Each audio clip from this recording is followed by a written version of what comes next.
Beleza.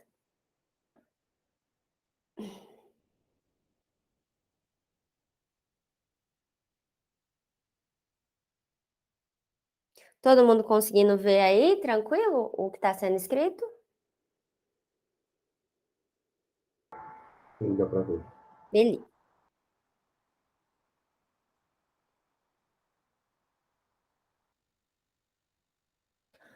Bom, então, o que que a gente viu, né? A gente tem aí desde a aula 7 até a aula 11, que foi a aula de quinta-feira agora, tá? Então, nesse resumo que eu fiz aqui, eu cheguei até a aula 10, se eu não me engano. Isso, até fluxo de água, até a aula 10, tá? Caso sobre um tempinho ali ainda, a gente discute um pouquinho sobre a aula de quinta-feira, tá? Mas é bastante coisa, a gente vai fazer alguns exercícios aqui, eu não sei se vai dar tempo. Então, depois vocês deem uma revisada aí por conta própria da aula 11, tá? Ela ainda não está disponibilizada para vocês no portal, eu ainda não postei. Eu posto quando a gente terminar aqui hoje, tá? Bom, deixa eu só mudar essa janela aqui, que essa luz está na minha cara, só um segundo.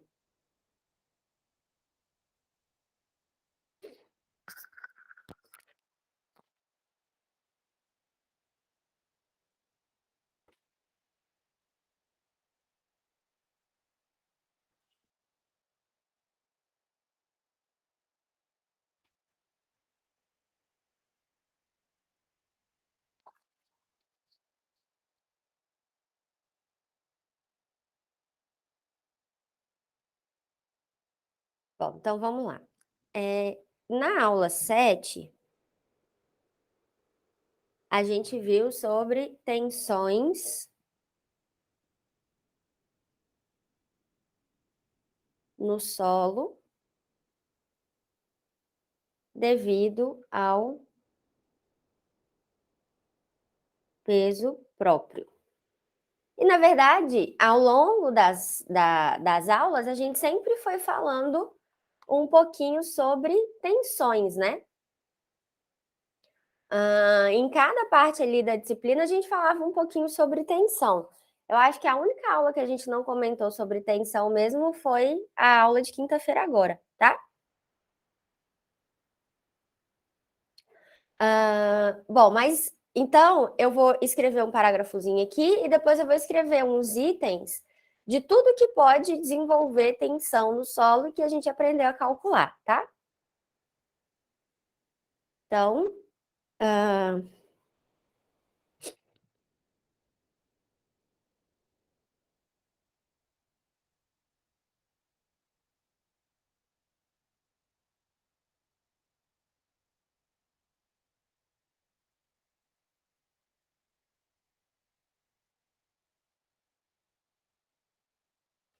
então, conhecer as tensões atuantes em um maciço de solo é de extrema importância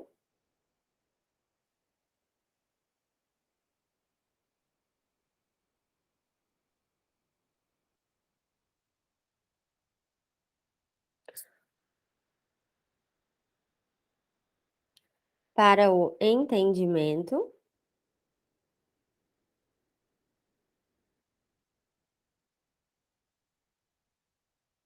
da maioria das obras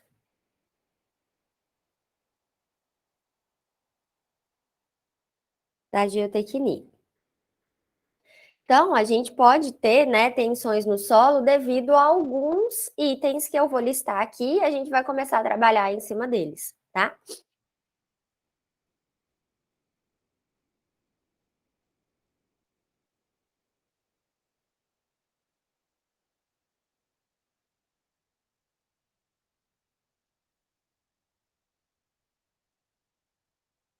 Então, o que que a gente pode achar aí de tensão, né?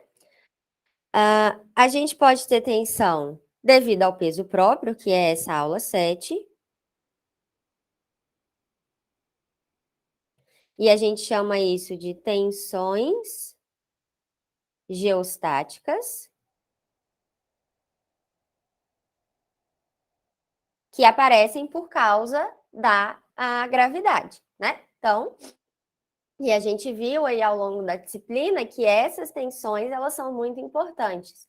Diferentemente de outras disciplinas onde você sempre desconsidera o peso próprio quando vocês estão calculando, aqui a gente não pode desconsiderar o peso próprio. Muitas das vezes ele é inclusive maior, ele desenvolve tensões maiores do que certas sobrecargas, né? Então a gente não pode desconsiderar essas tensões. Então, a gente também tem tensões devido à água, né? Então, são as pressões neutras.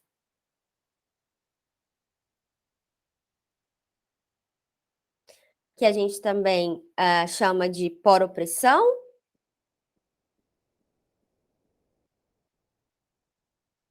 E que vai aparecer aí em solos saturados.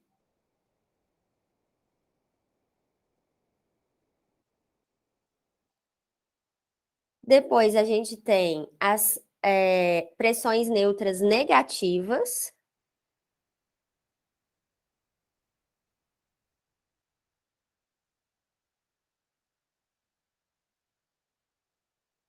que a gente viu que é devido à capilaridade.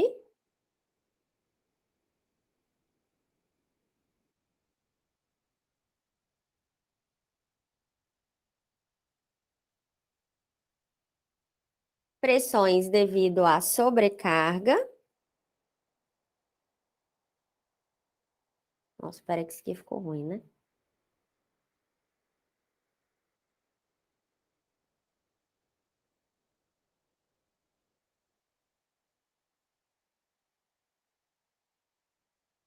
E devido a fluxo de água, que foi quando a gente estudou lá permeabilidade e percolação, tá? Então, a nossa revisão, a gente vai passar por todos esses itens aí, desde o peso próprio até fluxo de água, tá?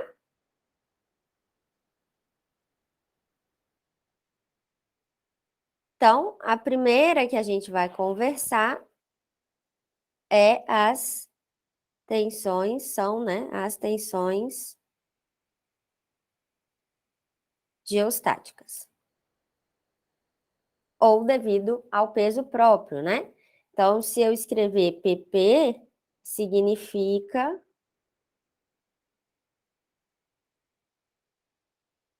peso próprio, tá? Caso eu precise abreviar em algum momento.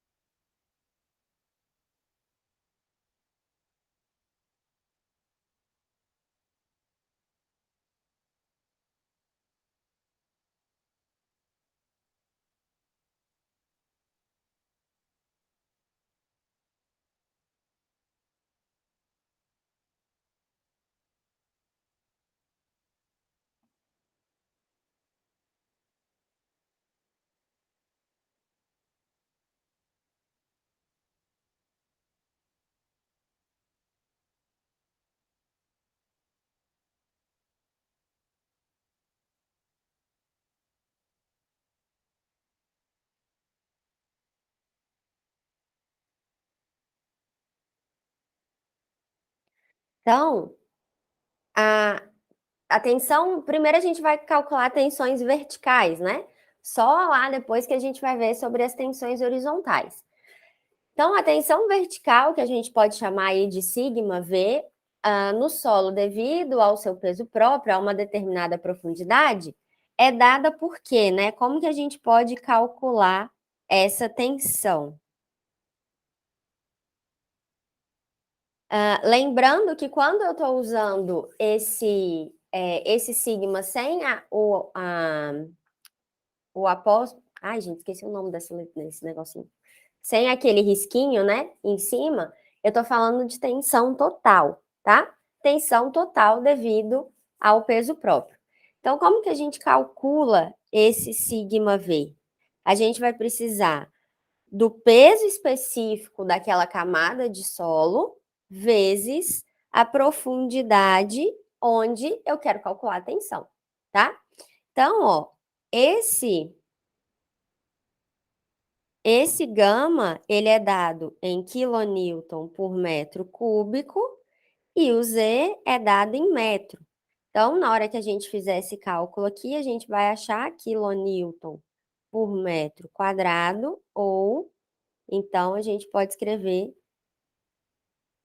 kPa. Então, se eu quero calcular a tensão num ponto a uma profundidade Z, eu preciso pegar o peso específico da camada de solo que está em cima dessa profundidade, onde eu quero calcular a tensão, e multiplicar pela profundidade, tá? O que que acontece? Na maioria das vezes, a gente tem solos que são estratificados, não é a mesma camada de solo ao longo da profundidade, eu tenho tipos de solos diferentes, né? Então, eu vou ter que levar em consideração os pesos específicos de cada camada, tá? Então, quando a gente tem um solo assim, a gente chama de solo estratificado, né? Então, em um solo estratificado,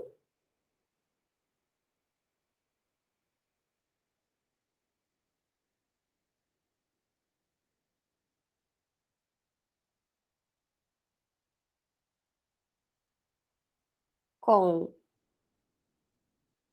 camadas horizontais,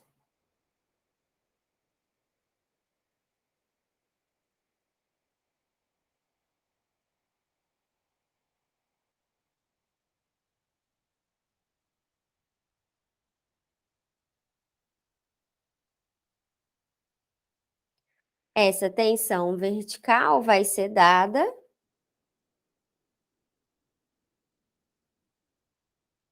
pela soma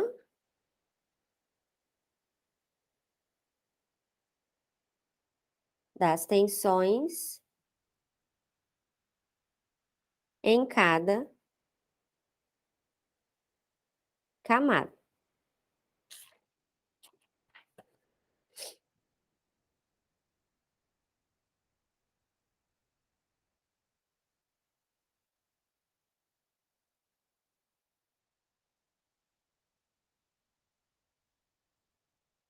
Só um segundo que eu já abaixo aqui, tá? Bem que aqui não tem, não deu muito espaço, né? Deixa eu esperar um pouquinho para eu abaixar mais. A gente, quando vocês estiverem vendo a gravação, vocês põem no 2 vezes, né? Para não ficar tão monótono assim assistir a gravação.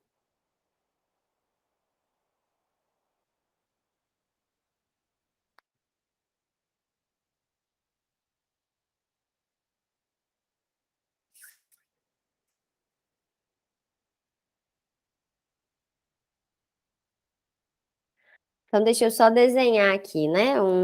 Por exemplo, se a gente tivesse um perfil aqui de solo que tivesse 3 camadas, então essas profundidades aqui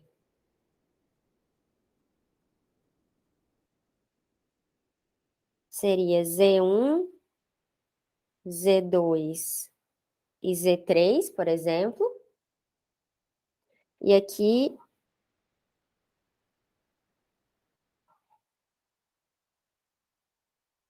eu teria o solo gama 1, gama 2, gama 3. Então, se eu quisesse calcular a tensão bem aqui nesse ponto, né? Na maior profundidade, como que eu teria que fazer? A tensão vertical nesse ponto ali, vou chamar aqui de A. Então, a tensão vertical aqui no ponto A vai ser o somatório do gama I ZI, sendo I a quantidade de camadas, né? De 1 até a quantidade de camadas. Então, aqui a gente teria, por exemplo, né? Gama 1, Z1, mais gama 2, Z2, mais gama 3, Z3. Então, eu preciso pegar a contribuição de cada uma dessas camadas para calcular a tensão total ali no ponto A, tá?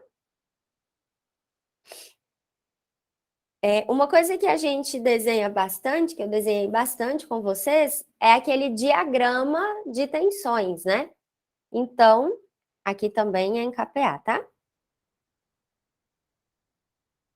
Então, o diagrama de tensões, ele é esse diagrama que tem as tensões no eixo X.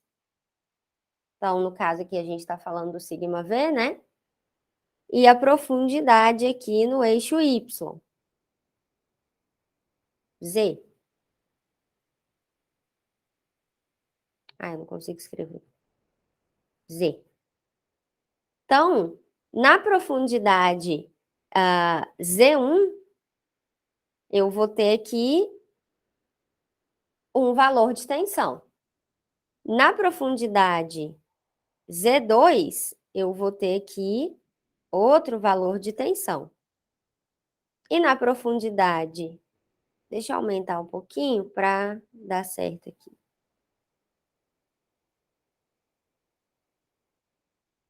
Na profundidade Z3, eu vou ter outro valor de tensão. E aí, se eu quiser desenhar esse diagrama, eu junto esses pontos, né? Então, sai de zero lá na superfície, vem até esse primeiro ponto, que seria o quê? Gama 1, Z1. Depois eu vou lá para o segundo ponto, que seria o quê?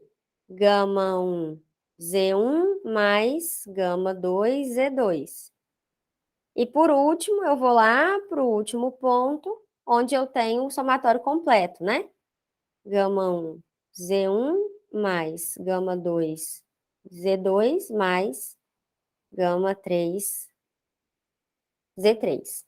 Então, esse seria um diagrama aí de tensões totais, tá? Então, aqui é em kPa e o Z aqui é em metros.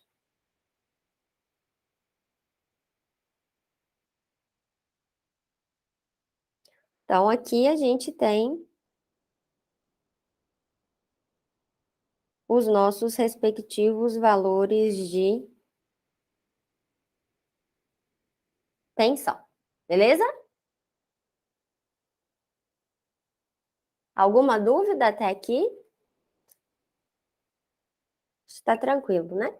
As dúvidas vão aparecer na hora do exercício. Até aí tranquilo, realmente é um exercício que aparece. Pois é.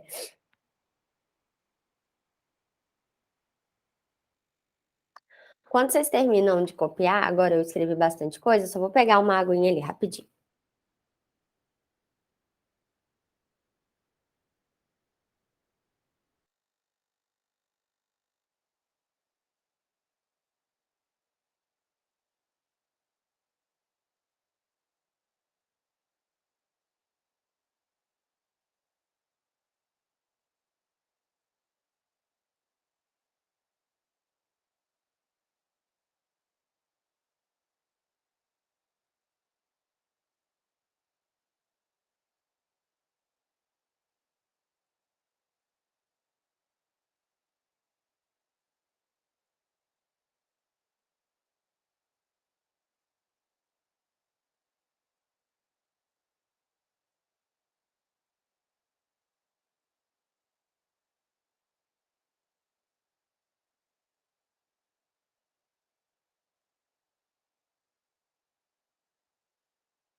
Se eu consigo já ir escrevendo aqui. Então,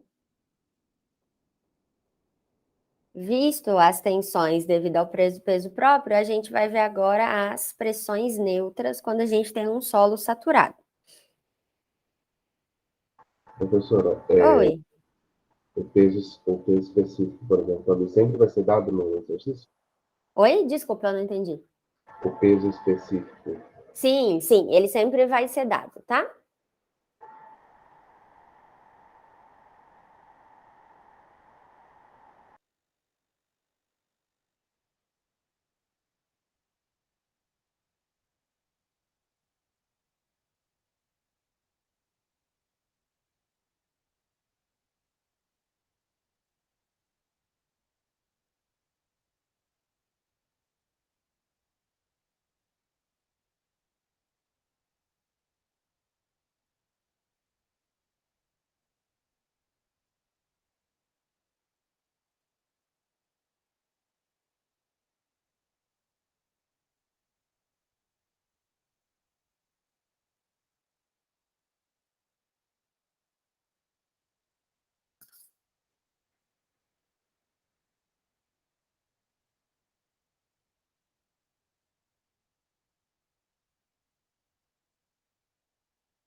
Bom, então, a gente pode imaginar que nessa primeira parte, a gente estaria falando de um solo que não estivesse saturado.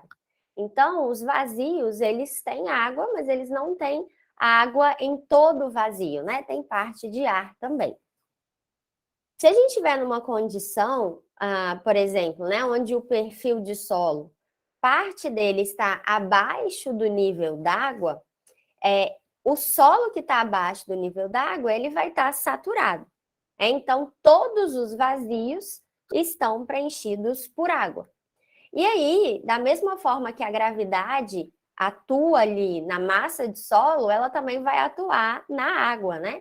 Então, o peso da água em cima do ponto onde a gente quer calcular também vai acrescentar uma pressão ali, uma tensão naquele ponto, tá?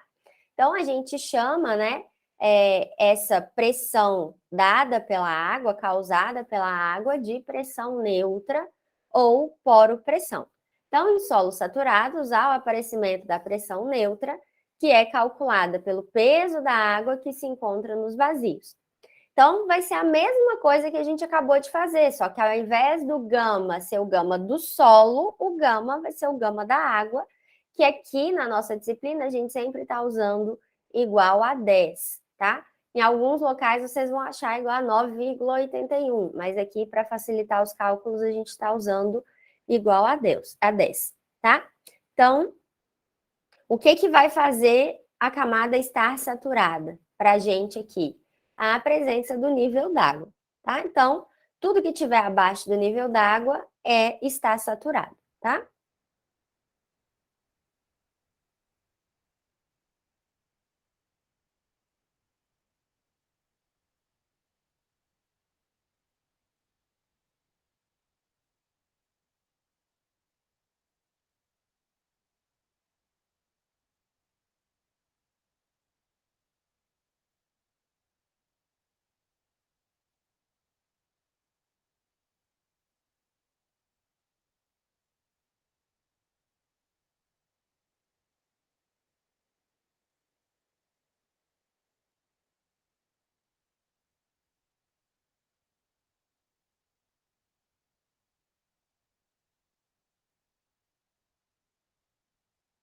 Então, a poropressão, ela não vai ser calculada desde lá de cima da camada.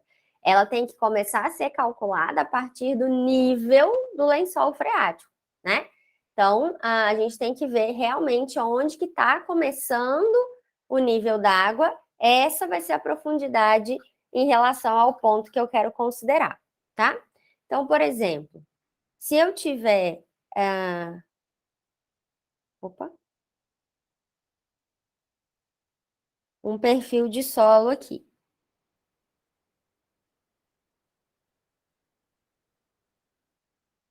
Esse perfil de solo, ele tem um nível d'água passando aproximadamente aqui.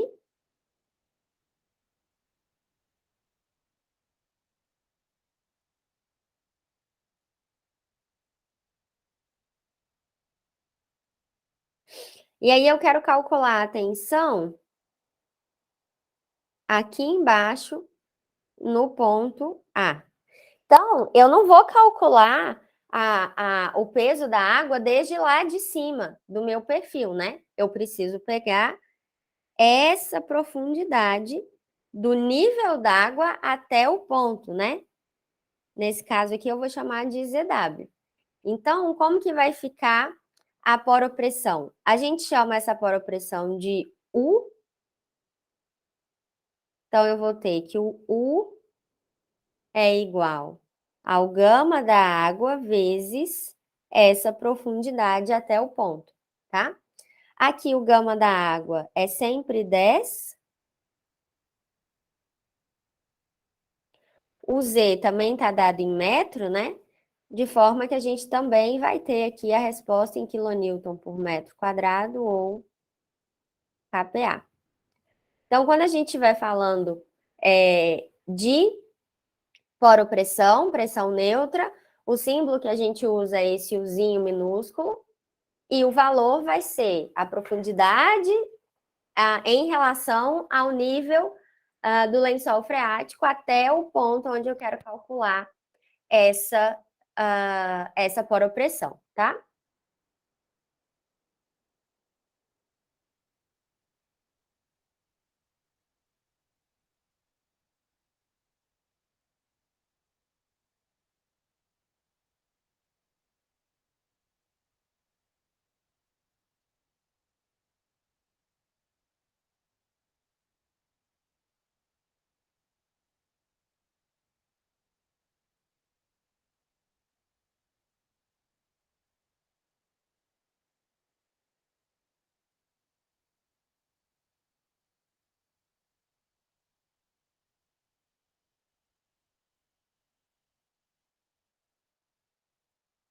Opa.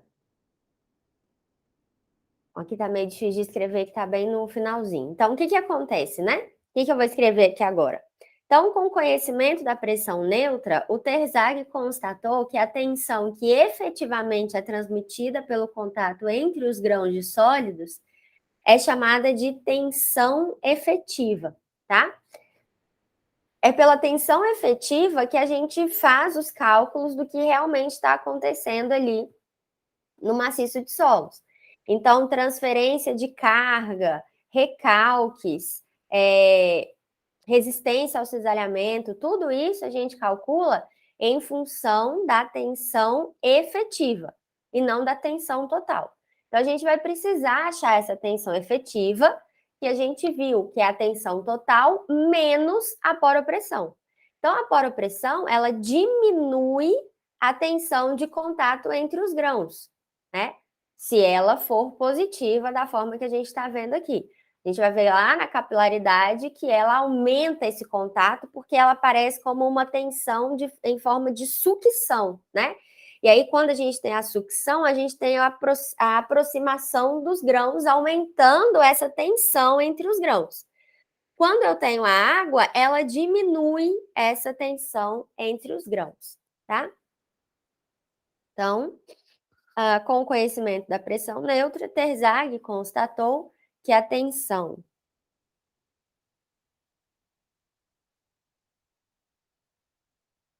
que efetivamente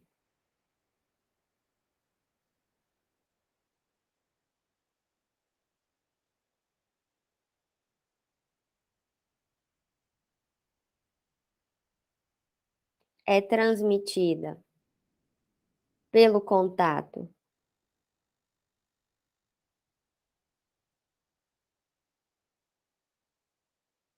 entre os grãos é chamada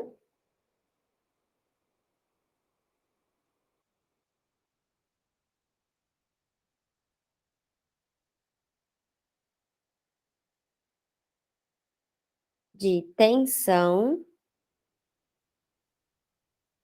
efetiva. E aí, essa tensão efetiva, ela tem esse sinal, né? Então, é a tensão efetiva.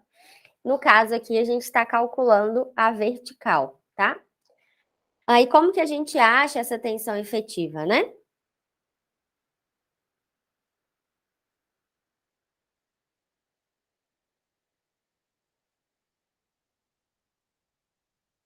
Como que a gente vai achar essa tensão efetiva?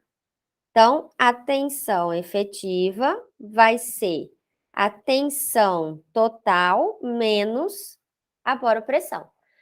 Então, para achar a tensão efetiva, a gente vai ter que calcular a tensão total primeiro, depois a gente vai ter que calcular a boropressão, aonde ela existir, né, abaixo ali do nível d'água, e aí a gente acha a tensão efetiva, tá?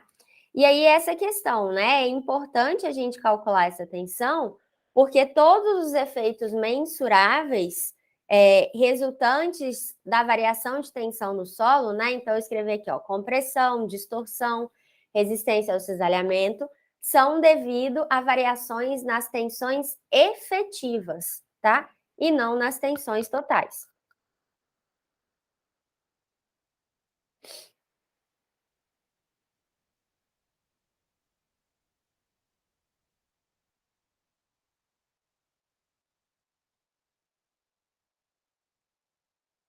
Então, por exemplo, né, eu tenho ali meu perfil de solo, eu coloco um carregamento em cima desse perfil de solo, eu coloco uma carga ali em cima, né?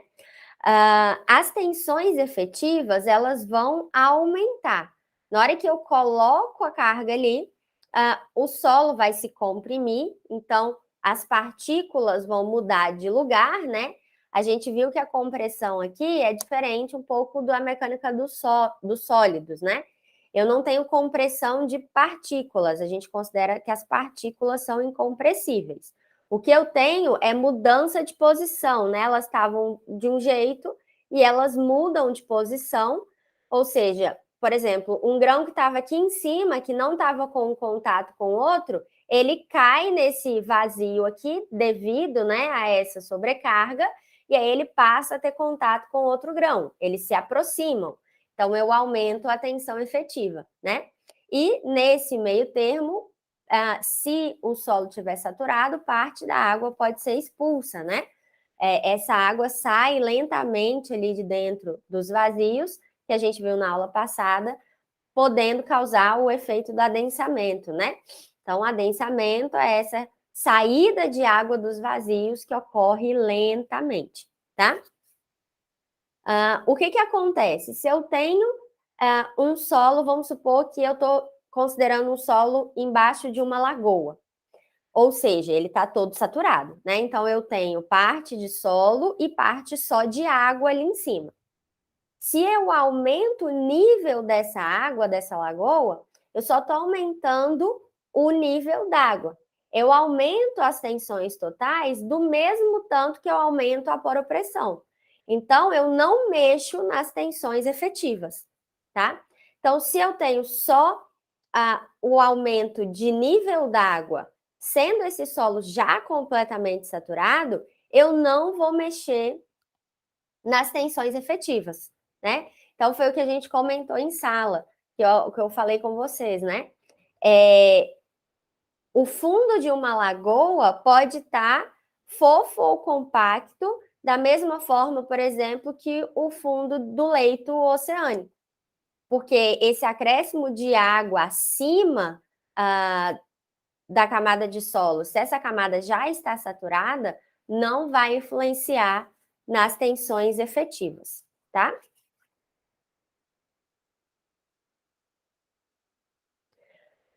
Bom, e aí a gente viu também outra maneira de calcular o acréscimo dessas tensões efetivas, tá? Então, vou colocar aqui como observação. Então, o acréscimo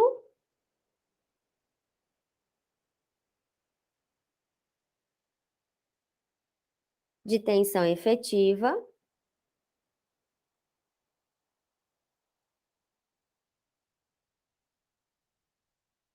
pode ser calculado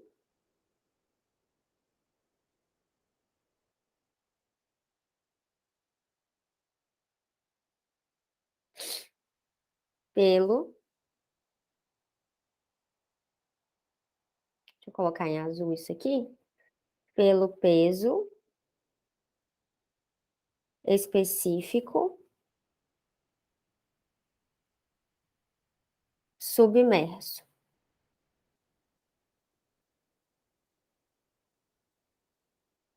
para cotas, obviamente, né, abaixo do NA. Então, o que que é esse peso específico submerso, tá? A gente chama de gama sub, e a gente viu ele lá na primeira parte da disciplina, né? Que é o gama sat, é o gama saturado, porque se está embaixo da água, o gama é um Professora, gama saturado. Oi. qual que é a unidade de medida da tensão efetiva? É quilonewton por metro quadrado também. Mesma coisa, né? Isso. Obrigado. De nada. Que aqui, ó, a tensão total é kPa e a poropressão também é kPa, tá? Então, o gama sub, ele vai ser o gama sat menos o gama da água, tá? E aqui é quilonewton por metro cúbico. Então, a gente pode calcular o acréscimo da tensão efetiva a partir desse peso específico submerso, tá?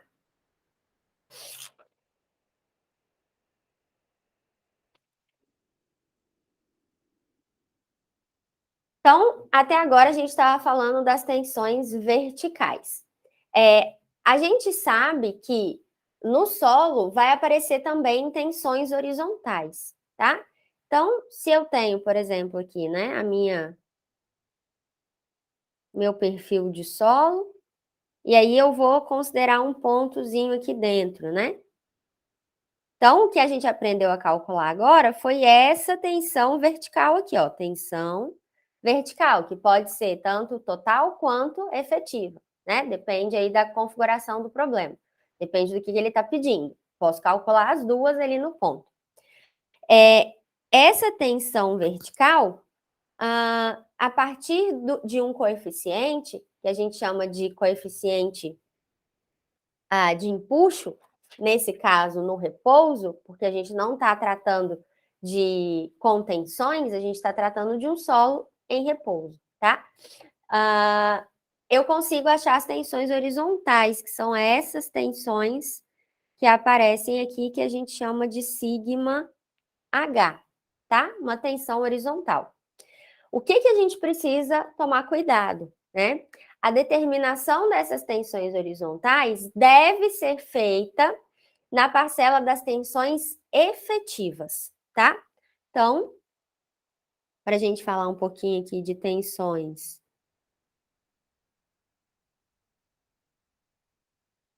Espera, deixa eu botar esse trem para baixo, senão vai ficar confuso.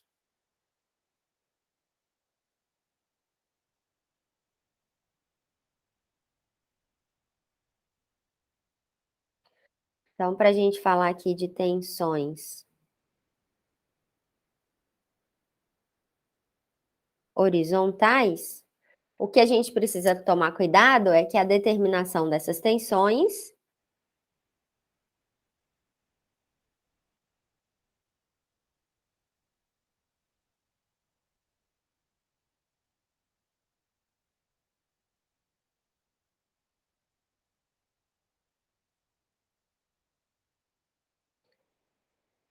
vou botar um deve de vermelho e grande aqui, né? Para ressaltar bem. Deve ser feita na parcela de tensões efetivas. Então, o que que vai acontecer, né? Para calcular as tensões efetivas verticais, primeiro a gente calcula a total, Depois a gente calcula a poropressão e a gente subtrai esses dois valores. Nas tensões horizontais, vai ser o inverso.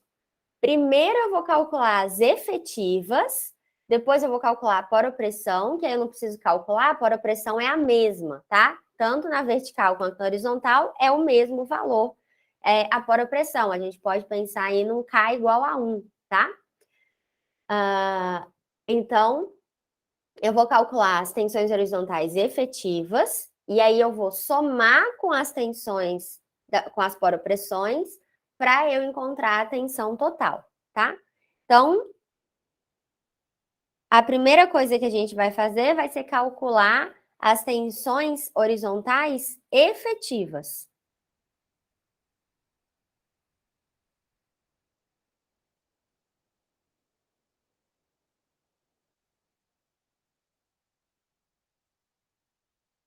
Eu calculo elas na parcela de tensões verticais efetivas. Então, as tensões horizontais efetivas vai ser o K0 vezes as tensões verticais efetivas, né?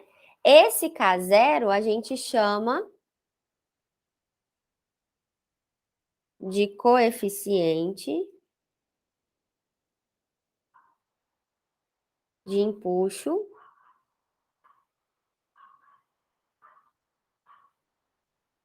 no repouso. Vocês vão ver lá na parte de obras de terra que esse coeficiente também pode ser chamado de Ka ou Kp.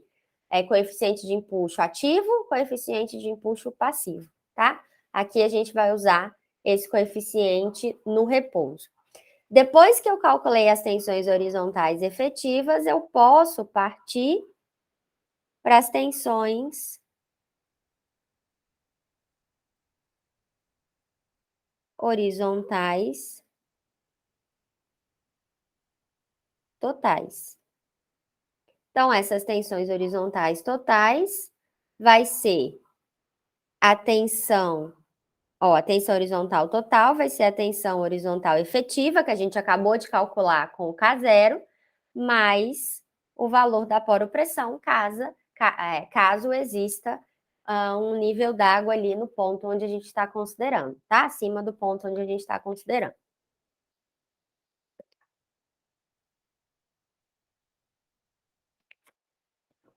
Nesse momento, a gente encerra a aula 7, tá? Então, a aula 7, obviamente, tem uma parte mais extensa lá de teoria nos slides, né? Então, vocês deem uma olhada lá nos slides, aí no livro, né? Mas a parte aí que a gente vai precisar para fazer os cálculos dos exercícios é essa, tá? A gente encerra aqui a aula 7. E aí, na aula 8, a gente entrou em capilaridade, tá? Esperar aí um tempinho. É bastante extenso, tem muita coisa nessa, nessa segunda parte, né, da aula. Na verdade, a primeira parte também tinha muita coisa, mas era mais teoria, tinham menos cálculos, né? Agora aqui tem muita teoria e muito cálculo ao mesmo tempo. Aí fica parecendo mais ainda, né?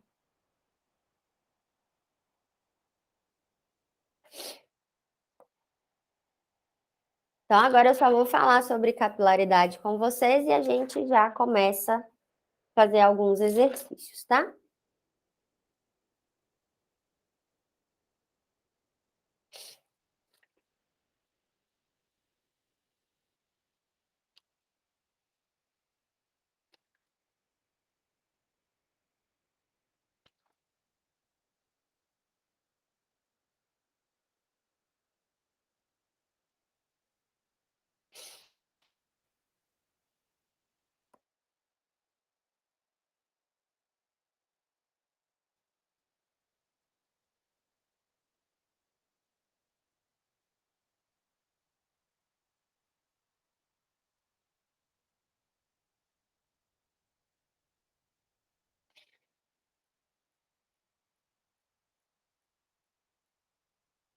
Então, a gente já falou sobre a letra A, né, que era o peso próprio, as tensões geostáticas.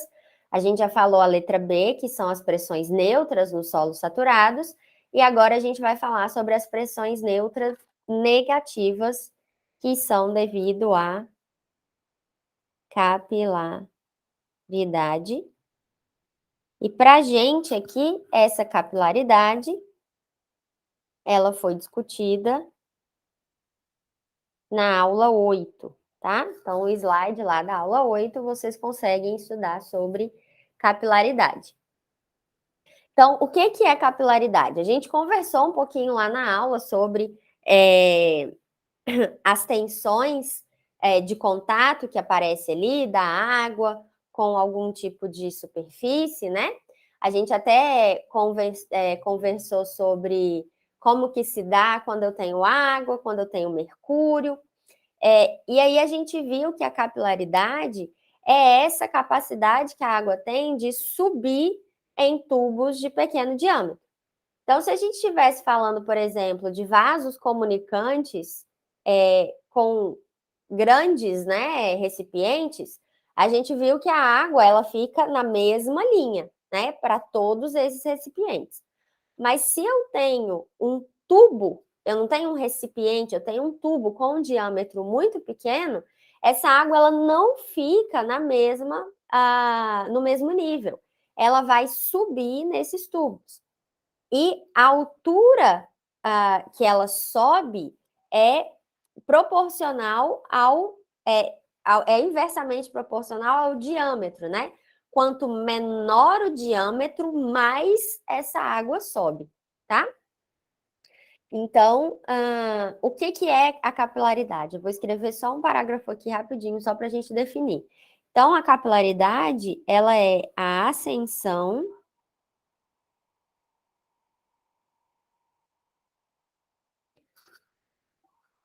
da água em tubos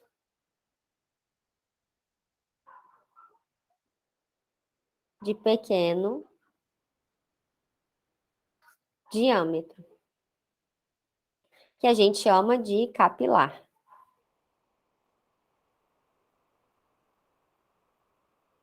Então, a água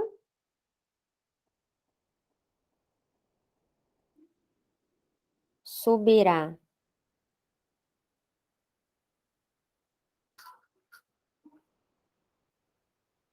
no canal capilar de maneira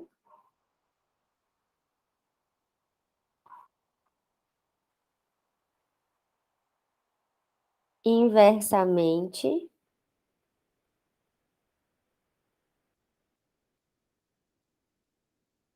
proporcional ao raio do tubo.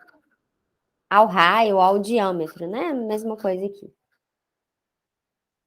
Do tubo. Então, quanto menor o tubo, mais a água sobe. E aí, a gente viu lá na aula que a gente pode considerar que os espaços vazios ali dentro do maciço de solos, eles podem ser considerados mais ou menos da mesma ordem de grandeza do que o grão de sólido que forma aquele maciço de solo. Então, quanto menor for o grão, eu vou considerar também menor os vazios. E aí, dentro do solo, eu vou ter vazios interligados, como se eu estivesse realmente formando um tubo de ar, né? Então, esse tubo de ar, ele vai ter água subindo por ele. Então, se a gente estiver falando de um pedregulho, que é muito grande, eu vou considerar também que o ar, né, o tubo ali, entre aspas, formado, também é muito grande. Então, em pedregulhos, essa água vai subir muito pouco, né? Poucos centímetros ali, às vezes nem isso. À medida que eu vou diminuindo o grão, eu vou aumentando essa ascensão capilar. Então, nas areias, a gente já tem mais ou menos de 1 a 2 metros de ascensão capilar. Nos siltes, a gente já está falando de 3 a 4 metros de ascensão. E nas argilas, a gente está falando de dezenas de metros. Então, o solo argiloso, ele pode estar saturado por capilaridade a dezenas de metros acima do nível d'água. Porque a argila, a gente sabe que são as menores partículas, né? Diâmetros menores aí que 0,002 milímetros, então é muito pequeno, pensa, né? 1 milímetro é esse pedacinho da régua aqui. Agora pensa, 0,002 milímetros. É muito pequeno, né? É invisível a olho nu. Então, para argilas, a gente pode ter uma ascensão significativa dessa água, né?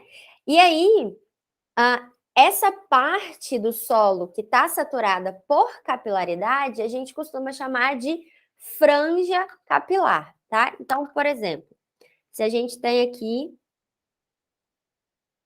o nosso perfil de solo. Então, aqui está o solo e o nosso nível d'água está aqui, ó.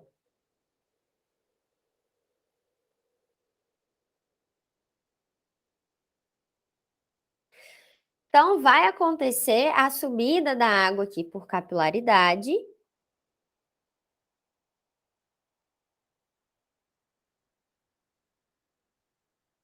E a gente pode considerar que esse tamanho aqui, deixa eu mudar aqui a configuração, deixa eu escrever o NA para lá.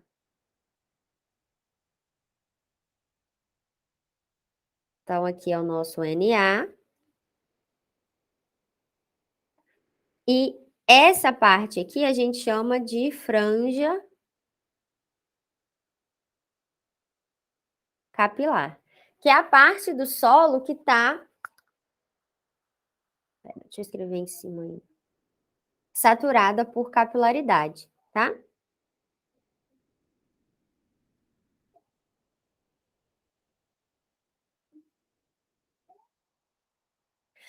Então, a gente viu que essa capilaridade sim, Mike, todo solo vai ter. Querendo ou não, todo solo vai ter. O que vai acontecer para a gente aqui, em termos de disciplina? O exercício vai ter que falar que está saturado por capilaridade, tá? Porque ele pode querer que você faça algum outro tipo de cálculo.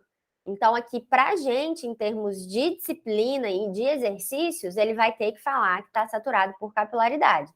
Se ele não falar, é porque não tem capilaridade. A gente não vai considerar a capilaridade, tá? Só em fins teóricos para a gente fazer os estudos, tá? Então, eu vou ter que falar para vocês que está saturado por capilaridade. Por isso que é muito importante a gente fazer a impermeabilização quando está fazendo fundação, né? Justamente para essa capilaridade não subir ali para a parede, tá? Essa água não subir por capilaridade para a parede e dar todos aqueles problemas, né? A gente tem que tomar bastante cuidado com essa capilaridade, porque querendo ou não, vai ter. E pode acontecer até o seguinte, pode acontecer de ter uma chuva e aí subir o nível d'água para valores que não existiam antes, e aí subir o nível d'água, teve capilaridade ali. Às vezes eu estou fazendo um edifício num lugar onde o nível d'água é muito baixo, e eu falo, nunca vai chegar água aqui. Mas pode ser que o nível d'água suba por algum motivo e aí chegue água. Então a gente tem que sempre impermeabilizar e tomar cuidado com esse fenômeno, tá?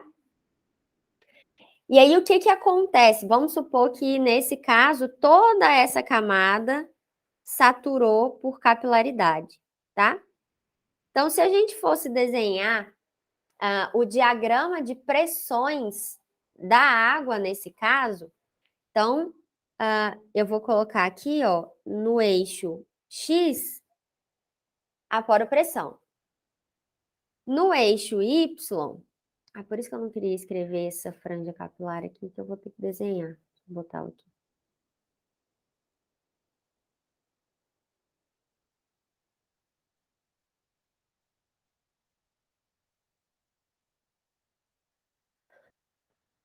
No eixo Y, eu vou colocar a profundidade, Z.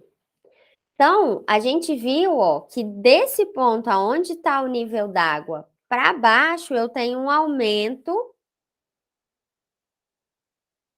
da poropressão, né? Então, a gente pega lá o valor da profundidade vezes o gama da água. Quando eu tenho capilaridade, vai acontecer que eu vou ter também um diagrama aqui para cima.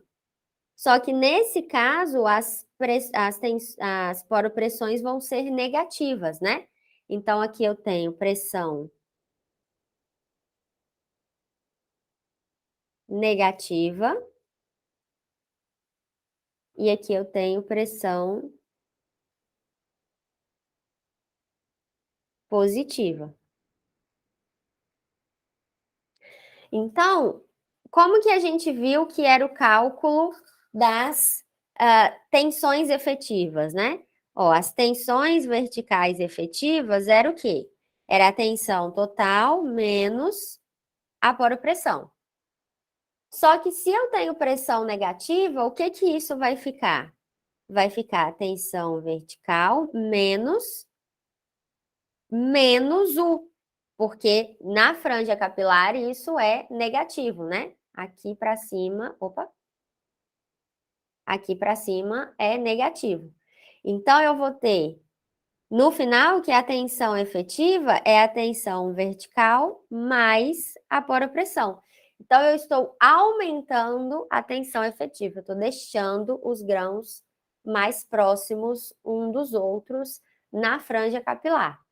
Abaixo da franja capilar, a poropressão é positiva e ela vai entrar subtraindo a tensão total normal, tá? Professor, então é acima do nível da água, é isso? Isso, sempre acima do nível d'água é quando começa a pressão negativa.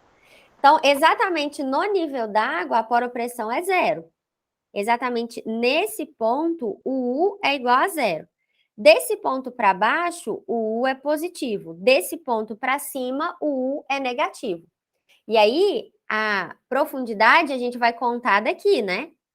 Então, esse aqui vai ser o Z para poropressão. Ó, vou colocar o Z para capilaridade, né? Melhor. Então, ele é do zero para cima.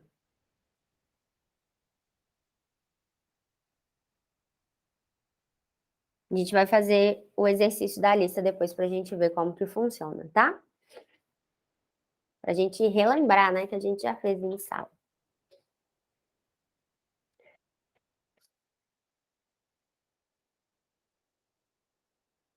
Então, aqui, deixa eu colocar, só para deixar escrito para vocês, a tensão efetiva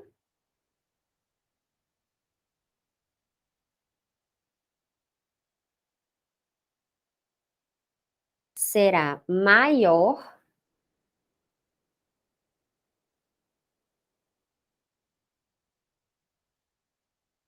que a tensão total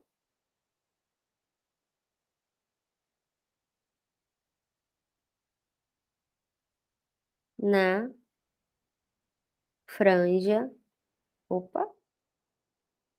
na franja capilar.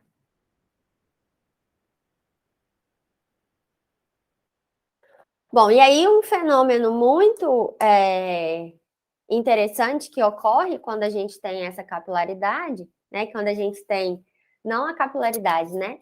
Por essa. Eu esqueci o nome, pera, deixa eu achar aqui.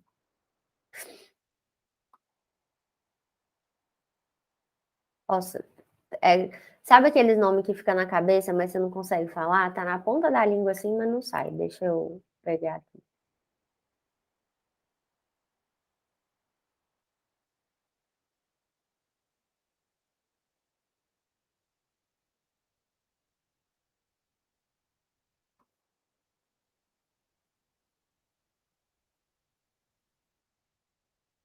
Tensão superficial. Então, é essa tensão superficial que faz a água subir, né? Então, existe aí um fenômeno que a gente chama de coesão aparente. Então, essa tensão superficial, ela pode existir, por exemplo, entre dois grãos de sólidos. Então, eu tenho aqui um grão de sólido, eu tenho aqui outro grão de sólido. Nesse pedacinho aqui que está com água, e nesse pedacinho aqui que está com água, eu tenho a tensão superficial, que é o que acontece, o que faz a gente ter, não era isso que eu queria, que faz a gente ter a capilaridade, né? Então, eu tenho aqui, ó, uma tensão superficial. Essa tensão, ela também vai aumentar a tensão efetiva, ela vai tentar trazer para junto dela os sólidos. E aí, quando isso acontece, a gente tem o que a gente chama de coesão aparente. Vou colocar aqui uma observação. Então, essa coesão aparente, ela só existe quando o solo ele não está saturado e nem está completamente seco, né? Eu preciso ter parte dos vazios com água e parte dos vazios com ar. Então, quando eu tenho essa tensão, essa coesão aparente, o meu solo ele pode ficar moldável, né? Que é o exemplo que a gente viu lá na aula do castelo de areia. Então, para a gente conseguir fazer um castelo de areia, a gente precisa que a areia esteja úmida, né? Eu não consigo fazer um castelo de areia com areia seca. E aí, o que acontece? Se eu deixar aquele castelo para ele secar, a água toda evaporar ali de dentro dos vazios, ele vai desmanchar. Se bater um vento, ele vai desmanchar. Ou então, se vier a onda e saturar ele completamente, ele também vai desmanchar. Então, nas areias, a gente consegue perceber esse efeito da coesão aparente, né? Então, essa coesão aparente, ela desaparece quando o solo fica seco ou quando ele fica totalmente saturado. E essa coesão aparente, ela também pode desaparecer quando a gente está falando de argilas. Então, vamos supor que a argila não tivesse completamente saturada. Então, pode ser que parte da coesão ali seja por conta dessa coesão aparente. Quando o solo satura, essa coesão aparente desaparece, ela poderia estar gerando grande parte da resistência ali daquele maciço. Quando ela desapareceu, o maciço escorrega, né? Ele perde essa coesão, ele perde essa capacidade de se unir, de ficar junto um com o outro, e aí ocorre o deslizamento. Não só por esse motivo, né? Mas pode ser um dos motivos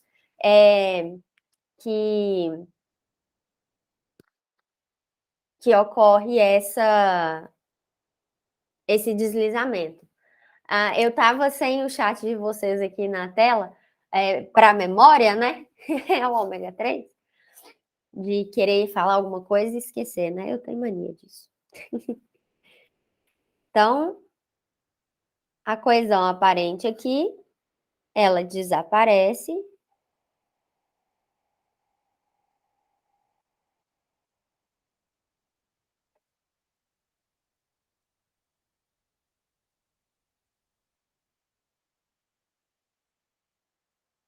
Quando o solo satura ou seca, né? Se torna saturado ou completamente seco, tá?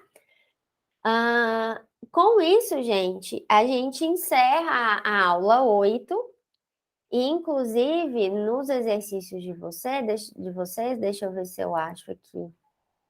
Ele está aberto, mas tem tanta coisa aberta. Deixa eu ver se eu acho.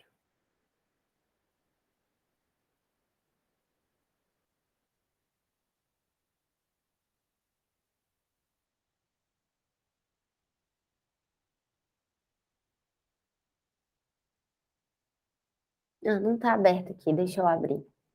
Porque nos exercícios extras de vocês, tem uma questão teórica lá, né? Então,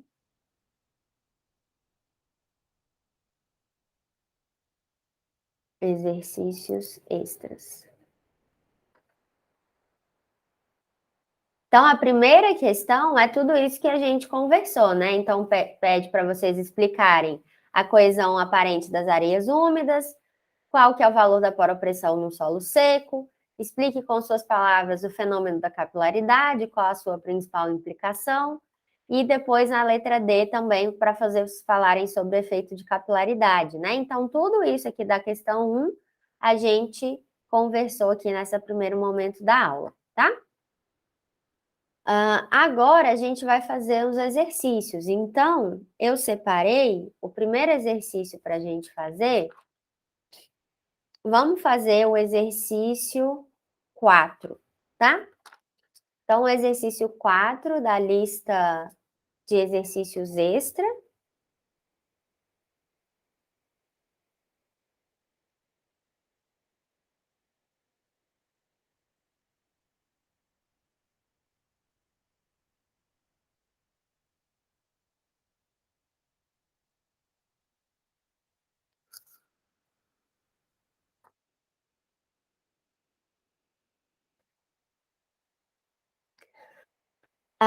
Se vocês puderem abrir aí para vocês irem acompanhando, eu não vou copiar o enunciado, eu só vou copiar o perfil de solo aqui, tá?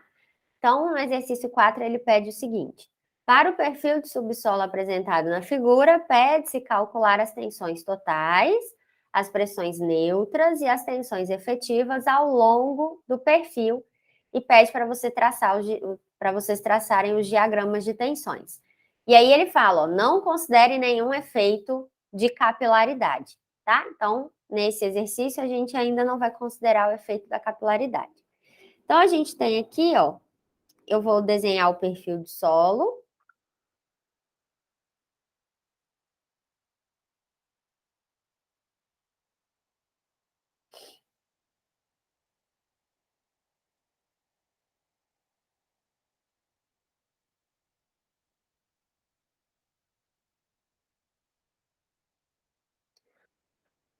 Então, esse aqui seria o nosso perfil.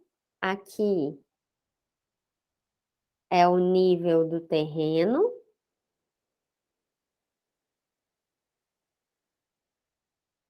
E nessa cota aqui,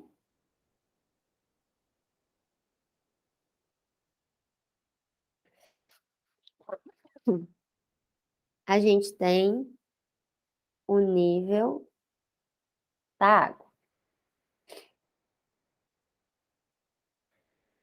Então, aqui ele fala para a gente que essa camada tem 1,5 metros. Essa aqui tem 3 metros. E essa aqui tem 3 metros. Então, se a gente fosse falar em questões de cota, ó, aqui a gente está no 0, aqui a gente está no 1,5. Ó, ali não, né?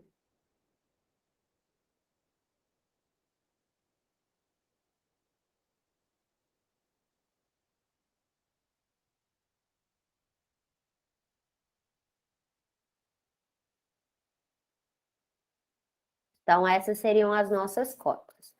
Então, aqui na primeira camada, a gente tem areia com gama igual a 17.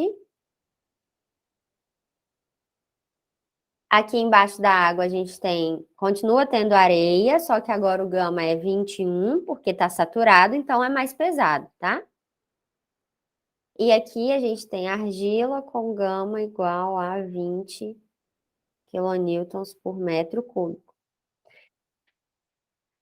Então, gente, o exercício ele não precisa falar que esse gama é saturado, mas vocês têm que saber que abaixo do nível d'água, esse gama aqui é saturado e esse gama aqui também é saturado, tá? Ele não necessariamente precisa falar, ele pode falar só o gama. Como está embaixo do nível d'água, a gente sabe que esse valor é saturado, tá?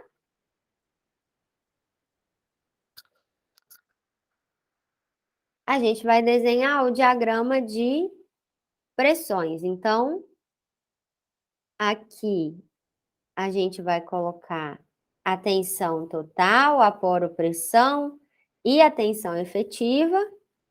E aqui é a nossa profundidade em metros. Isso aqui, todo mundo aqui é kPa.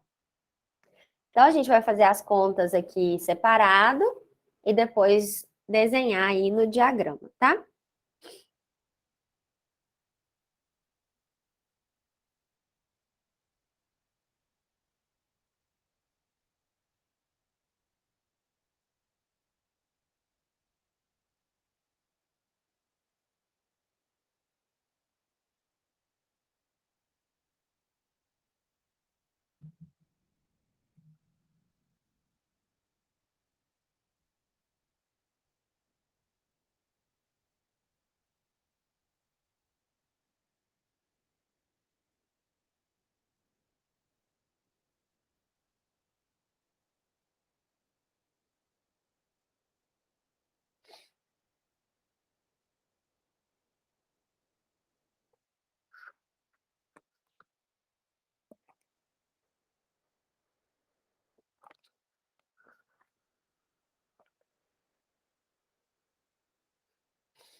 Deixa eu fechar umas coisas aqui nesse computador. Tem tanta coisa aberta.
Podemos fazer? Tranquilo aí?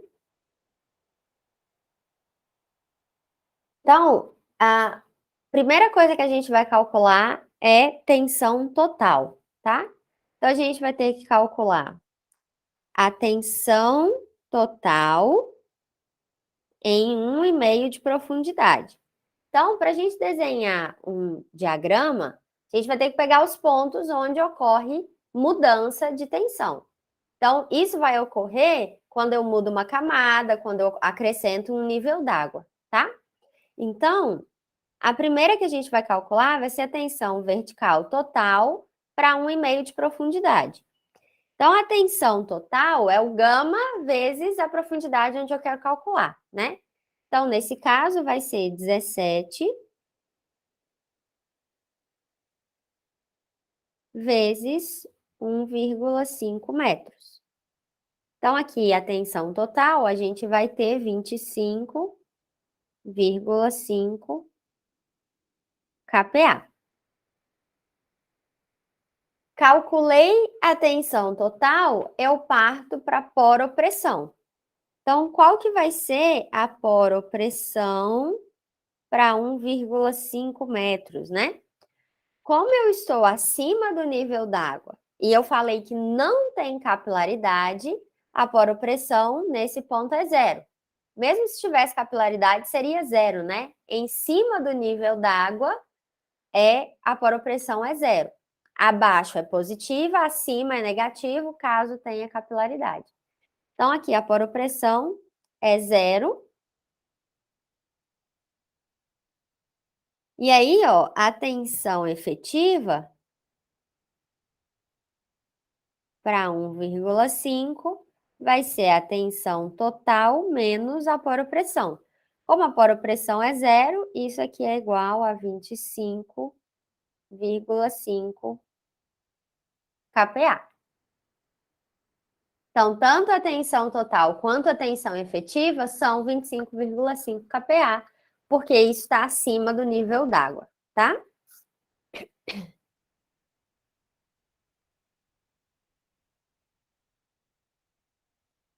Bom, agora eu vou calcular a tensão vertical para 4,5 metros.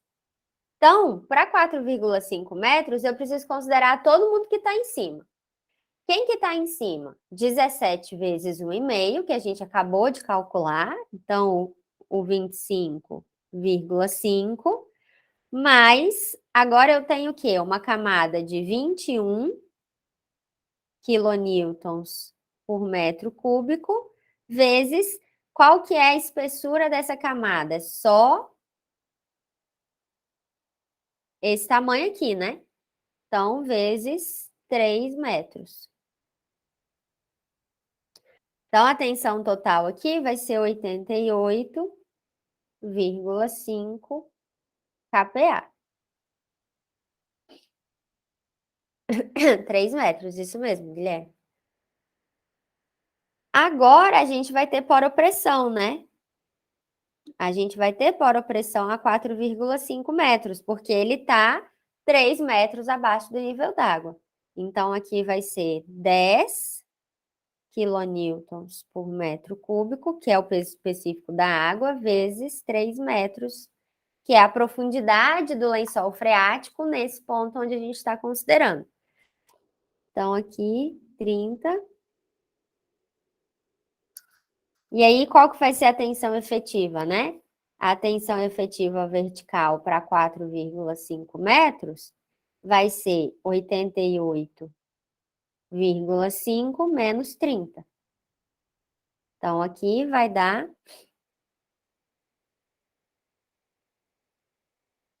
58,5 kPa.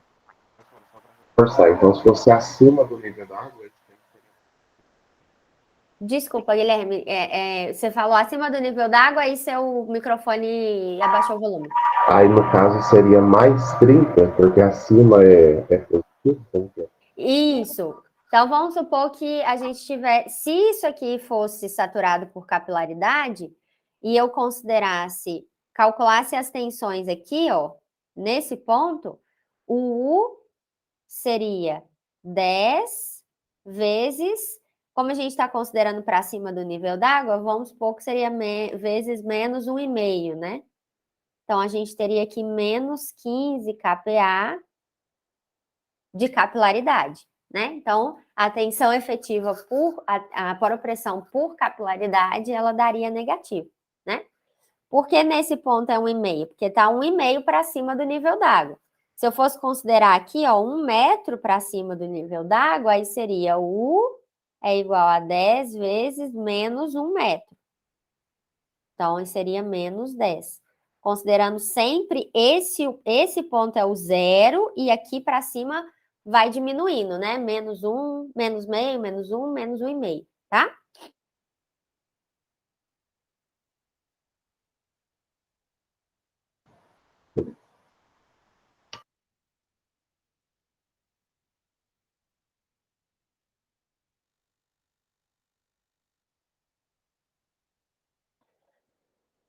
Bom, agora o último, a tensão vertical em 7,5 metros.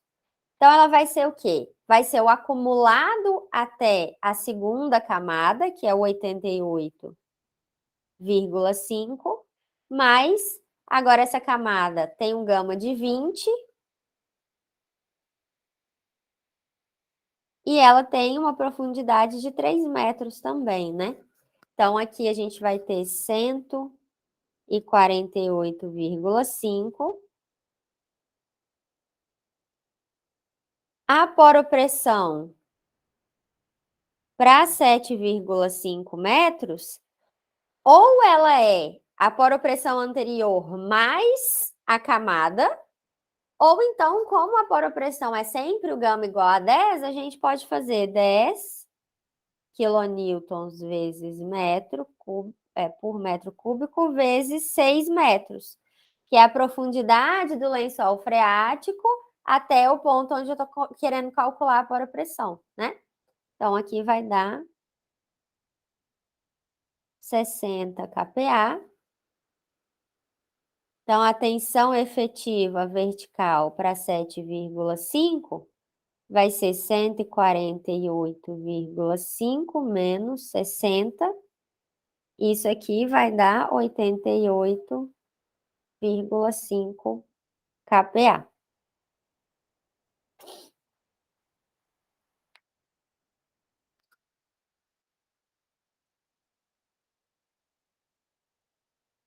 Agora, com os resultados, a gente só tem que subir e desenhar o diagrama, né? Então, ó, lá no zero eu não tenho nada de tensão. Quando eu desço 1,5, a minha tensão total, vou fazer de tensão total primeiro, tá? Vai para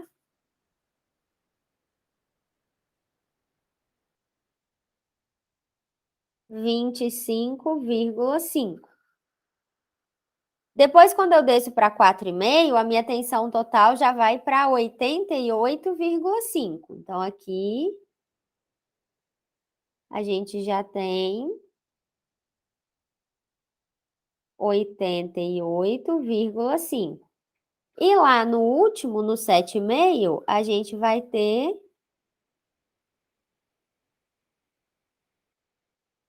Isso aqui tá completamente fora de escala, tá, gente? Depois, se vocês quiserem fazer com escala, fica mais bonitinho. 148,5.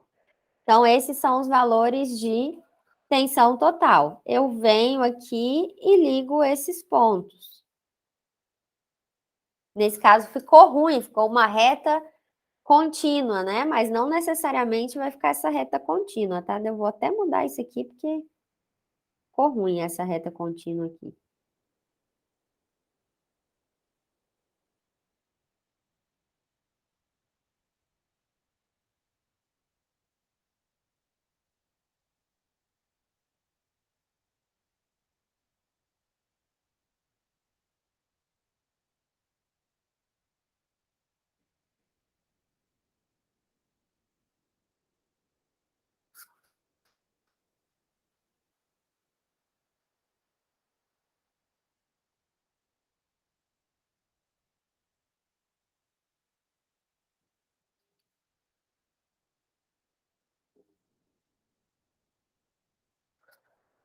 Então, esse seria o nosso diagrama aí de tensões totais, tá? O diagrama de poropressão, ele vai partir do zero aqui, ó. O zero é no nível d'água, né? E ele vai descer, aí ele desce como uma linha reta, né? Porque o gama é sempre o mesmo. Então, nesse ponto a gente tem zero, nesse ponto aqui a gente tem 30 e nesse ponto aqui a gente tem 60.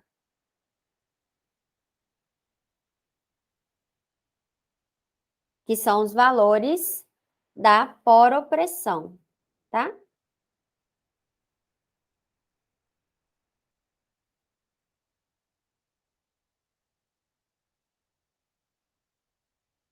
E o que que vai ser a tensão efetiva? Vai ser esse intervalo aqui, ó. Que é a tensão total menos a poropressão, né? Então, esses intervalos aqui são as nossas tensões efetivas, ó. Aqui é 25,5. Nesse de baixo é 58,5 e nesse último é 88,5.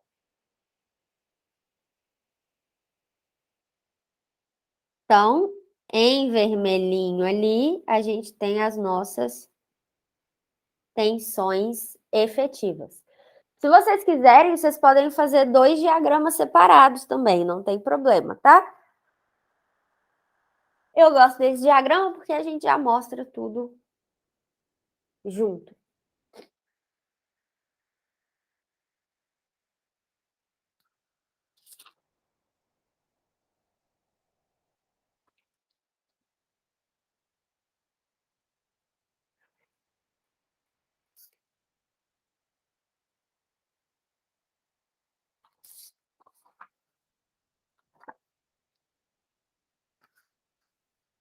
Alguma dúvida aqui? Eu também prefiro todos em um só, porque aí você não tem que ficar fazendo um tanto de diagrama, né?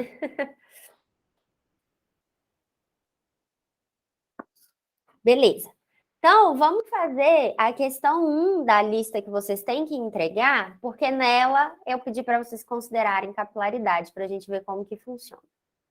Então, deixa eu só abrir aqui, que eu não estou com o enunciado. Não é isso.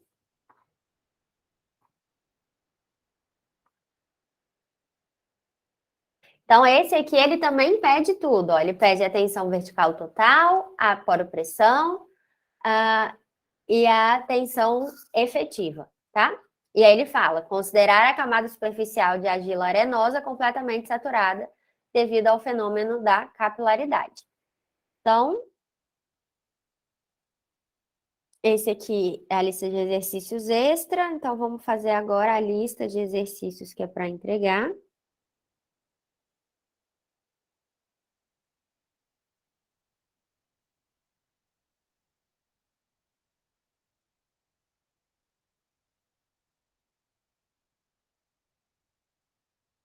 a número 1, tá? O exercício 1. Então, o que que a gente tem aqui? Vamos desenhar o perfil. Então, aqui a gente tem o nível d'água.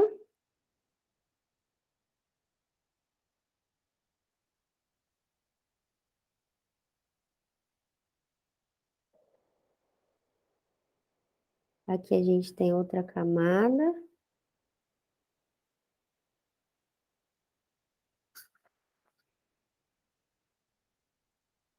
Aqui a gente tem outra camada.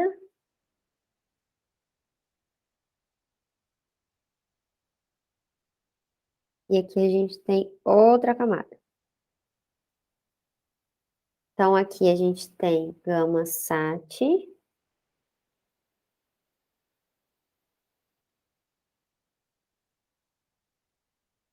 Eu não vou colocar a unidade, não, só para não ficar muito poluído aqui, tá? Aqui.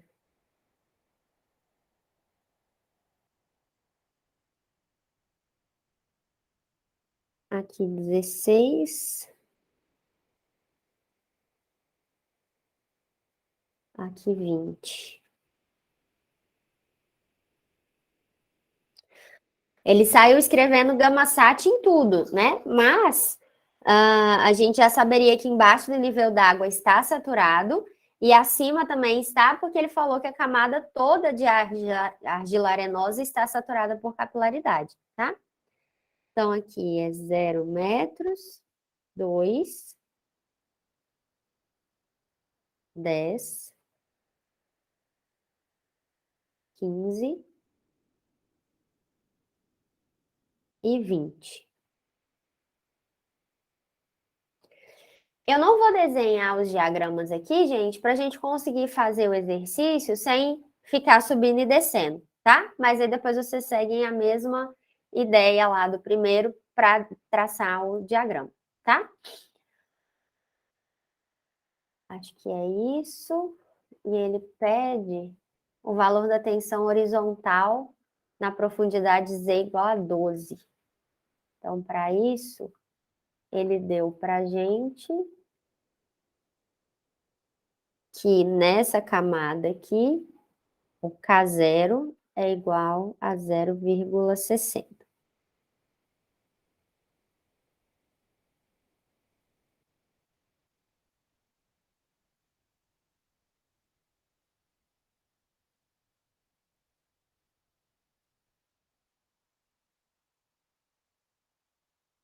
Então, a gente tem essas 4 camadas de Sol, tá? Na letra A, ele está pedindo a tensão vertical total.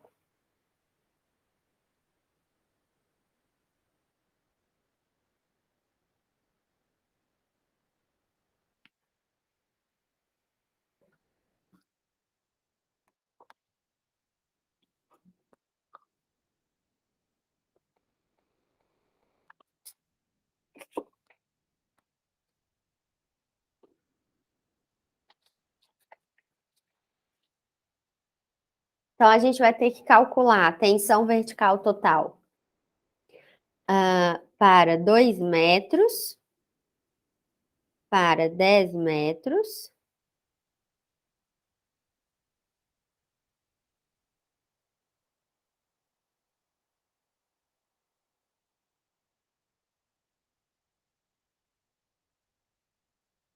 para 15 metros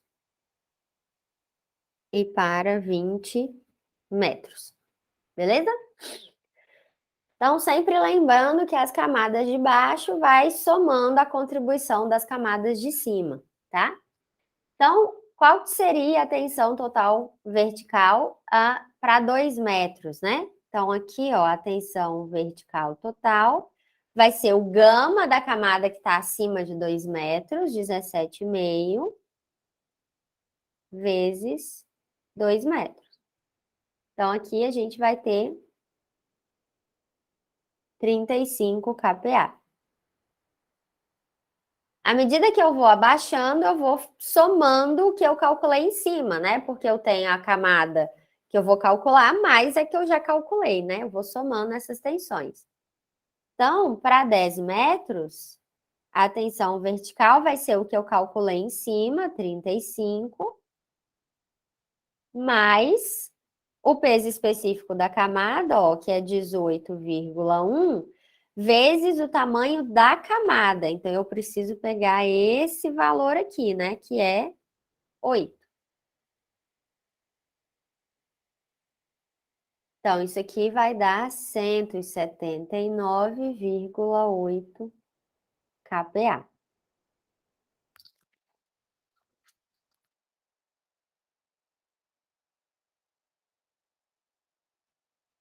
Vou descer de novo. Então, agora eu estou pegando mais 5 metros, né? Então, a tensão vertical vai ser a de cima, 179,8, mais. Agora o gama é 16 vezes 5. Então, aqui a gente vai ter 259,8.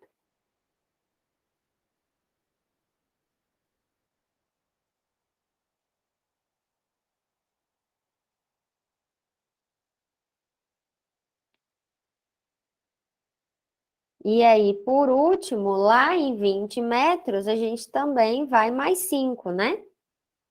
Então, a tensão vertical vai ser 259,8 mais 20, que é o gama aqui dessa camada, vezes 5. Então, aqui a gente tem 359,8 kPa.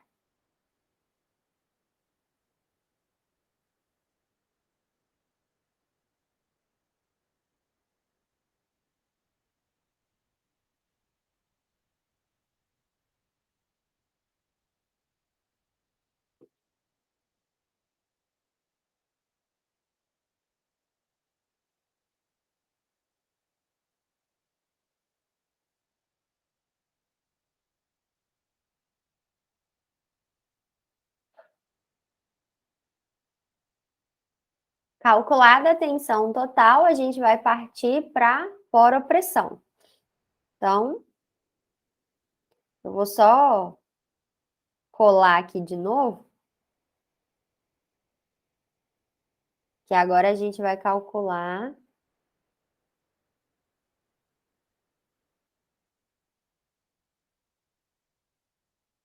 a poropressão.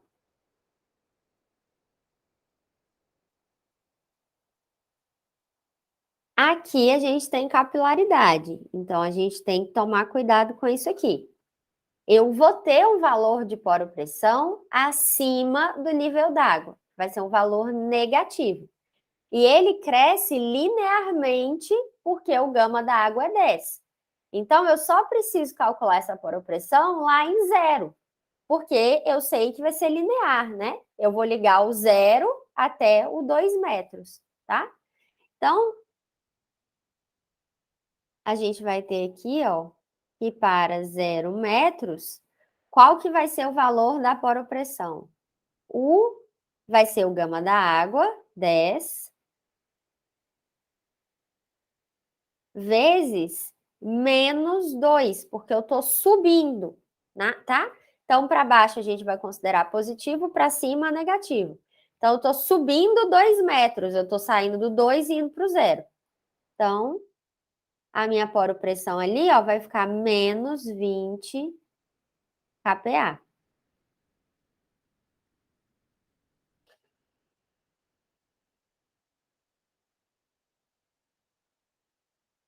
Para 2 metros, eu estou considerando que aqui é o zero. O zero para o nível d'água é onde o nível d'água está. Então, no nível d'água, a poropressão é sempre zero, tá? Acima dele é negativo, abaixo dele é positivo. Então, para 10 metros, o U vai ser 10 vezes 8, que é a distância do nível d'água até o ponto onde eu estou considerando, né? Então, vai ser 80 kPa.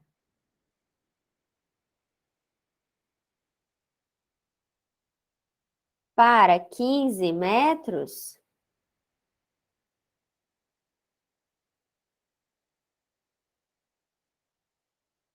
o U vai ser 10 vezes 13, 130 kPa.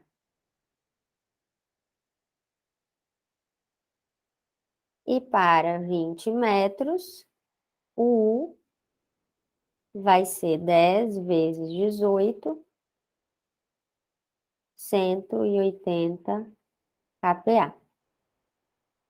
Eu vou deixar esse zerinho aqui até de azul, ó, para vocês verem que aqui é o nosso zero do nível d'água para o cálculo da poropressão, tá? Então, nesse ponto aqui, o ZW é igual a zero. Aqui,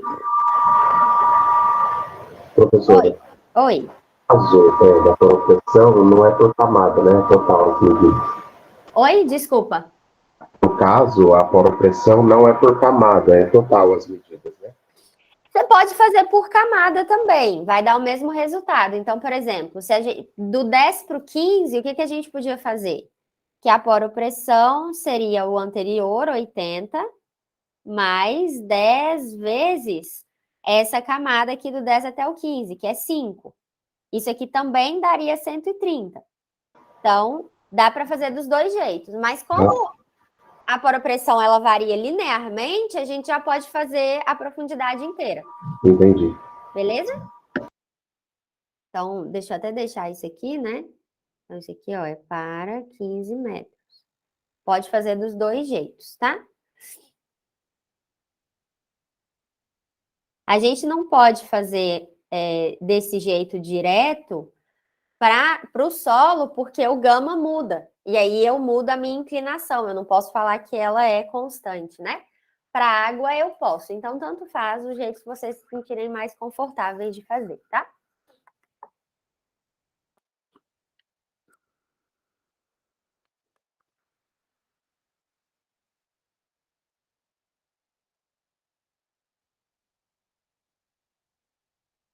Bom, calculada a poropressão, na letra C, ele pediu para a gente calcular as tensões efetivas. Que é o quê? A tensão efetiva vai ser a tensão total menos a poropressão. Sempre essa fórmula, tá? Aqui é um V, não é um Y, tá parecendo um Y. V.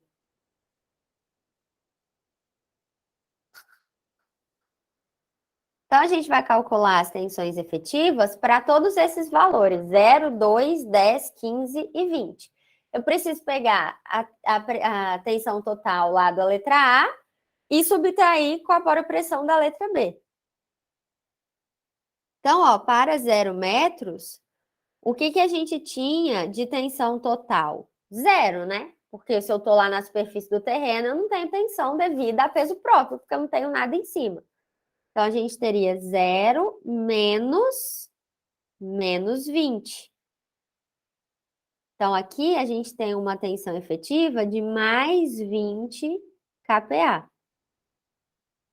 Ela é maior do que a tensão total, que era zero, porque eu tenho capilaridade, tá? Para 2 metros, a tensão vertical vai ser a tensão total. Então, vamos lá ver quanto que deu para 2 metros. 35. 35 menos zero, porque nesse caso a poropressão é zero. Então, aqui a tensão é 35 kPa, e isso também é uma característica. No nível d'água, a tensão efetiva é igual à tensão total.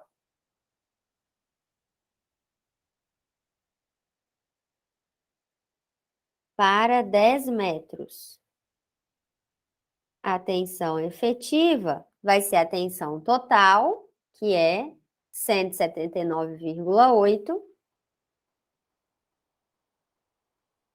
menos, agora a poropressão é negativa, ó, é positiva, entra subtraindo mesmo, né? Menos 80, que vai dar 99,8 kPa.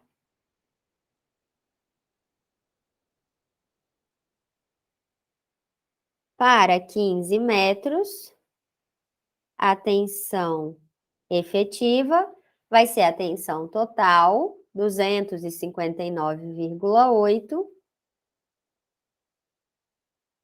menos 130, que vai dar 129,8. Por último, para 20 metros,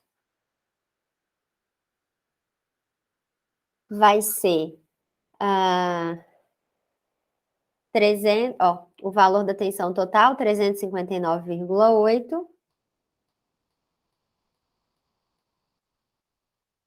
menos 180, que é 179,8.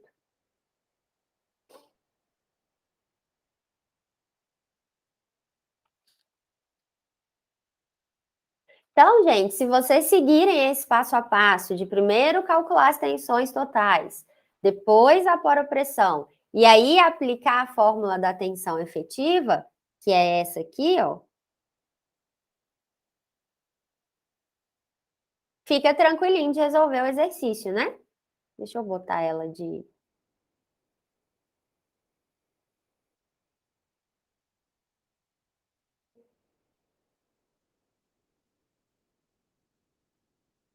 vermelho. E aí, lá no trabalho de vocês, eu já dei o gama. Ele deu algumas propriedades, né? Por exemplo, então, lá na camada 2, ele deu o gama D e a umidade. Na camada 3, ele deu o G e o índice de vazios. O G a gente não trabalhou com ele, né? Bom, qualquer dúvida que vocês tiverem também, vocês me perguntem, tá? Se vocês quiserem tentar calcular esse gama sat, é uma sugestão, tá? E aí é usando o que a gente viu na primeira prova. Agora vamos fazer só a letra D, falta a letra D, né? Ele pede o valor da tensão horizontal efetiva e da tensão horizontal total na profundidade de 12 metros, tá? Então, na letra D, ele quer para 12 metros o valor da tensão horizontal total e da tensão efetiva horizontal, tá? Bom, ele pediu para 12 metros, então a gente estaria aqui, né? Para 12 metros, a gente vai ter que calcular a tensão total, a poropressão e a tensão efetiva para conseguir achar a tensão efetiva horizontal, tá? Lembrando que a tensão horizontal a gente tem que vir da tensão efetiva vertical. Então, o que a gente precisa calcular aqui? Deixa eu copiar isso aqui para a gente fazer lá embaixo.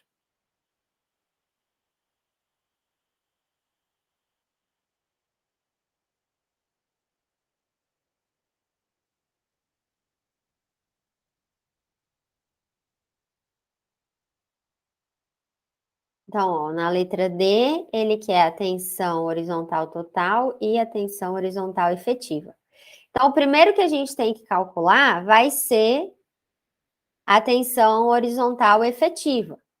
Só que para calcular a tensão horizontal efetiva, eu tenho que pegar a tensão vertical efetiva. Então, é esse cálculo aqui que a gente tem que fazer, tá? Então, a tensão vertical efetiva para 12 metros é a tensão total menos a poropressão. Então, já vamos diretão, né? Vamos calcular a tensão total para 12 metros. Vai ser o somatório das camadas, né? Então, ó, até 12 metros eu tenho a primeira camada, que é 17,5 vezes 2 metros. Eu tenho a segunda camada, que é 18,1 vezes 8 metros. E eu tenho um pouquinho da terceira camada, porque eu parei ali no 12 metros, né? Então, mais 16 vezes. Opa! 16 vezes 2 metros. Então, essa aqui é a nossa tensão total em 12 metros. Então, vocês observem que agora eu fui fazendo diretão, né?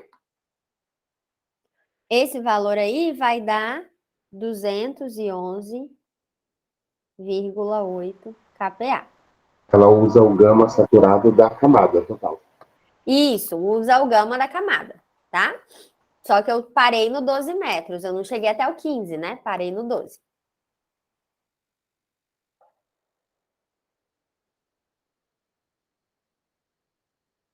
A poropressão para 12 metros. Então, vai ser o ZW vai ser isso aqui, né? Ó, o ZW. É a distância do nível da água até 12 metros. Então, vai ser 10 vezes. Aqui coincidiu de ser 10 vezes 10, né? Então, ó, o 10 metros é o ZW, 10 quilonewtons por metro cúbico é o peso específico da água, tá? Então, aqui, 100 kPa. Então, quanto que vai dar a nossa tensão efetiva? 211,8 menos 100.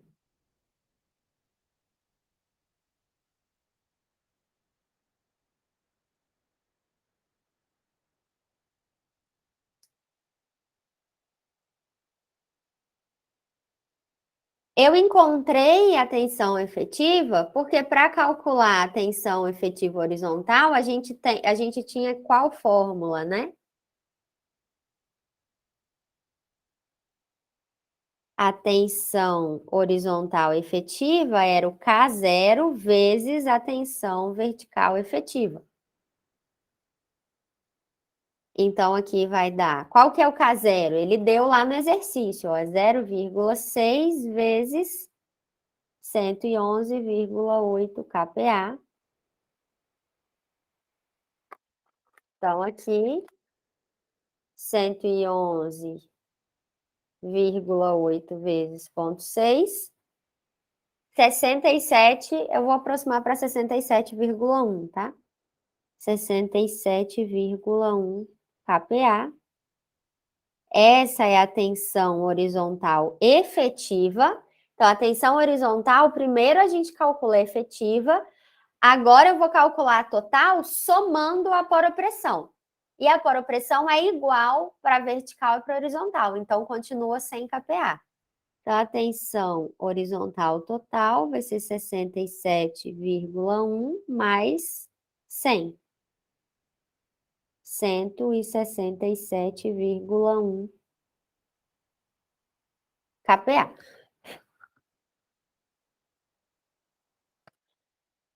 Então, aqui nessa letra D, o pulo do gato era você perceber que vocês têm que primeiro calcular a tensão horizontal efetiva para depois achar a tensão horizontal total, tá?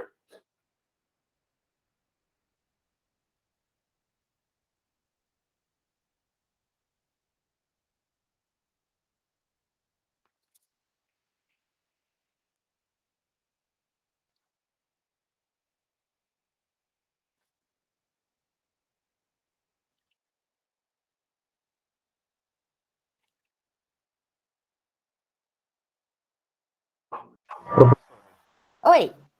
Estaria esse vertical, né? Desculpa, ficou fraco Cortou? de novo. Como que ficaria essa tensão vertical no diagrama? Essa do Ah, 12 metros? não, do 167. Isso. Ah, tá. Não, aí a gente teria que fazer outro diagrama. Aí, Separado. isso. Aí, Ah, para as tensões horizontais, não dá para usar no mesmo diagrama. Aí teria que fazer um diagrama só para as tensões horizontais. beleza, então. Beleza?